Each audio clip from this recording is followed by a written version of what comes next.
Hello! Welcome back to Reading with Miss Nickerson. We are going to read the next story in the 5-Minute Marvel Stories book collection called Island of the Cyborgs.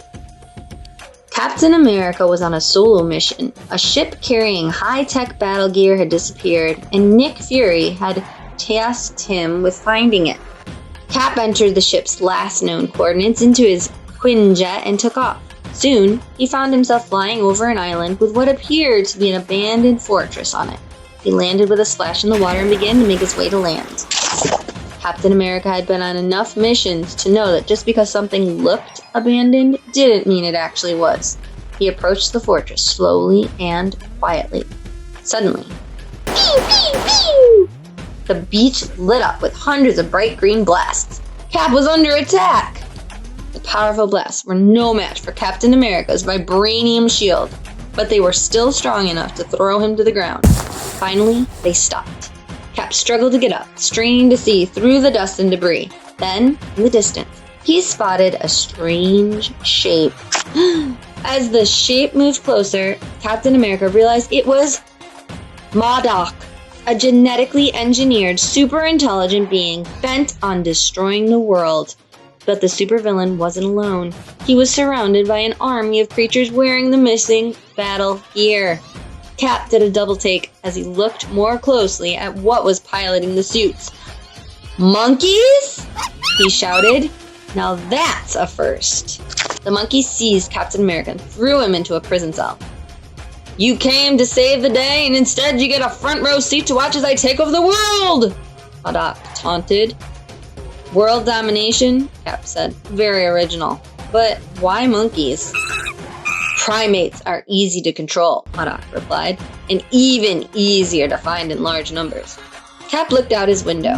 To his dismay, he saw thousands of armed monkeys ready to do M.O.D.O.K's bidding. Captain America sat back down in his cell, disheartened. But he couldn't give up.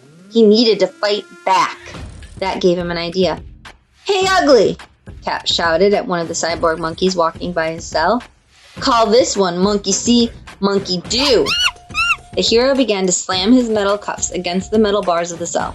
The sound vibrated through the stone walls. The cyborg monkey started to twitch and reared its head. The loud noise was driving him crazy. He began to claw at the metal bars, anything to make the sound stop. His battle suit bent the bars enough that he pulled himself inside the cell with Captain America. With a screech, the cyborg monkey lunged at the hero. Cap moved out of the way as the cyborg grabbed his chains, twisting and breaking them into pieces. Captain America's plan had worked. Thinking quickly, Cap vaulted through the cell opening and bent the bars of the cell, trapping the cyborg. He turned toward the massive lab. Now, if I were a vibranium shield, where would I be? Captain America quickly found his shield, but he froze as a giant hand landed on his shoulder. It wasn't a human hand.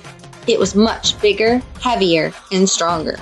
Cap now found himself face to face with an army of cyborg monkeys. He punched one cyborg and was surprised when his battlesuit exploded. A frightened monkey scurried out of the broken machine. Cap realized that M.O.D.O.K's mind control only worked on the monkeys when they were inside the suits. He quickly set about destroying every single cyborg in the lab. Pieces of their battle suits littered the floor as the monkeys escaped the fortress unharmed. As Cap turned a corner, he heard M.O.D.O.K sharing his plan with his minions. He wanted to force Cap into one of the suits. Then he could control the hero's mind and make him do his bidding. "Doesn't really sound like me," Cap said, charging at the cyborgs. M.O.D.O.K gasped. "Monkeys! Attack!" Captain America knew he couldn't stop thousands of cyborgs on his own, but he could stop M.O.D.O.K. Cap knew from previous battles that if he broke the supervillain's chair, he would break the mind control connection. The hero pushed his way through the cyborg monkeys until he found an opening. Taking aim, he threw his vibranium shield at M.O.D.O.K. The villain crashed into the ocean below. Cap looked over the wall for any sign of M.O.D.O.K, but he was gone. Captain America set about releasing the remaining monkeys. He was just breaking the last few suits when a message came in. "How'd we do?" Nick Fury asked. Captain America smiled. "M.O.D.O.K is gone. For now, anyway." "Great," Nick replied. "I have another solo mission for you, and I need you at attention, soldier. No more monkeying around." The end.